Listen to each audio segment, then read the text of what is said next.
Vi skal til at lave en reklamefilm med Jacob Ejersbo, hvor vi fortæller om hans liv og forfatterskab. Jacob Ejersbo, han var meget ung, da han døde af kræft. Han døde af kræft i spiserøret, men indtil der var han en rigtig god forfatter, og han har faktisk skrevet en rigtig god bog, som hedder Nordkraft, som vi har fået æren af at læse her i klassen. Det var en god bog, og ja, det var rigtig spændende. Jeg føler rigtig godt taberlivet i Aalborg specielt, og hele tiden i Danmark, hvordan det rigtig kan være, og hvor hårdt det kan være og sådan noget. Og man følger 3 personer, Alle, Steso og Maria, hvor de alle sammen har haft et rigtig lorteliv faktisk, ærligt talt. Hvor de har været nede på bunden af samfundet og levet på bistandshjælp og sådan noget, og har været involveret i en masse kriminalitet her i Danmark.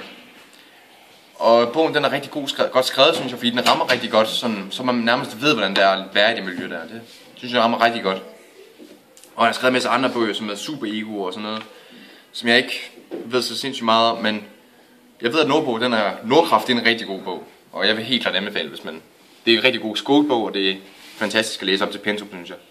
Og han rammer jo rigtig godt det der sociale miljø, der er nede ved taberbunden, og sådan virkelig får lavet ind og sagt, hvordan det er at være taber, kan man sige. Og det er næsten som om man selv har været der, men det har han faktisk ikke. Han har bare været rigtig inspireret af det. Han var en meget klog mand.